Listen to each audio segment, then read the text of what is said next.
Hello, everyone. Welcome to Dark Psychology World, the channel for learning the dark side of human psychology. This is a channel to learn how to grow your mind. Career tips, life tips, love tips, and interesting psychological facts. If you are interested in this kind of content, you are welcome to subscribe to this channel so you won't miss the next mind growth video. Get ready to unlock the secrets of the human mind and enhance your social toolkit. Let's dive in. Let me tell you a story about a young woman who, at the age of 19, was involved in a horrific car accident. Miraculously, she walked away without a scratch, but her mental capacity took a hit, dropping by 2 standard deviations.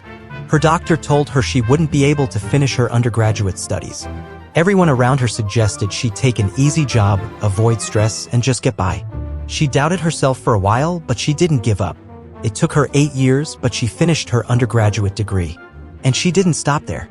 She went on to earn a PhD at Princeton and became a professor at Harvard alongside a woman named Amy Carty. She shared her inspiring journey in a TED Talk titled Body Language Shaping Yourself, where she revealed her secret to success: fake it until you make it. Now, you might be wondering, does that really work? Well, let's keep reading. This woman, Carty, is not only a professor at Harvard Business School but also a social psychologist.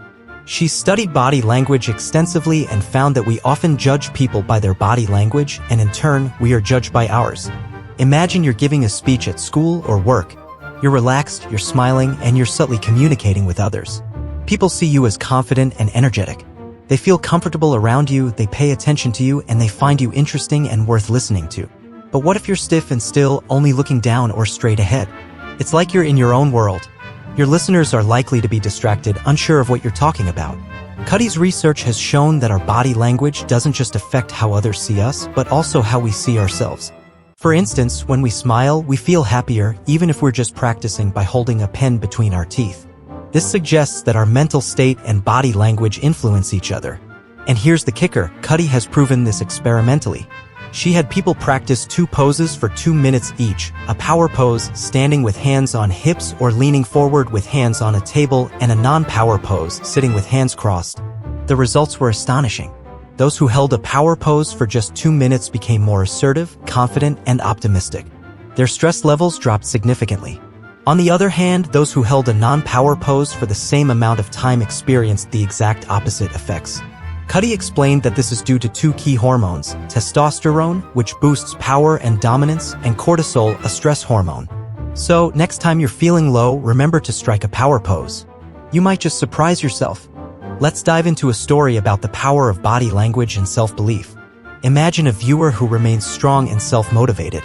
Their dominant hormone levels rise by 20 and their stress hormone levels drop by 25.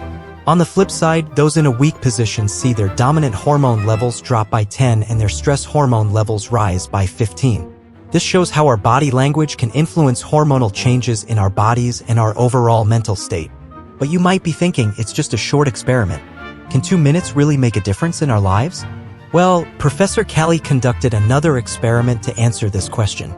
Participants held either a favorable or unfavorable position for 2 minutes and then underwent a high-pressure interview for 5 minutes. The interviewer gave no nonverbal feedback, maintaining an almost blank expression. This was a major stress trigger for the participants. Another group of participants, who knew nothing about the experiment, watched the interviews and decided who they would hire. The result? Those who held the power pose were more likely to be chosen. This shows that maintaining a good posture in stressful social situations like job interviews, speeches, meetings, and presentations can lead to better outcomes. So, if you want to change yourself, start with a small gesture. Strike a powerful and confident pose, pretend you've been doing it for 2 minutes, and it will change your mindset. As Professor Carlisle says, fake it till you make it. This phrase, often repeated, can become a self-fulfilling prophecy. Our outer life, our destiny, is often the result of years of effort by our inner consciousness. If you want to change your outer destiny, you must first change your inner consciousness. Pay attention to the words you often say. They can have extraordinary meaning. In fact, the best illustration of this is not the experiment, but Professor Katie herself. She took 8 years to graduate from college, twice as long as the average person. During her first year of graduate school at Princeton University, she felt like she didn't belong and didn't deserve to be there. She felt like her intelligence was just a poor substitute in a place full of geniuses. The night before a public speaking test, she was terrified. She thought she'd be called out on her geologist speech. So she called her teacher and said she wanted to give up. Hearing how desperate she was, the teacher told Katie that this speech would affect her for the rest of her life. The teacher said, "You can't give up. I've put all my savings on you. You have to stay.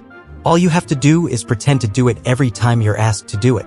You have to fool everyone.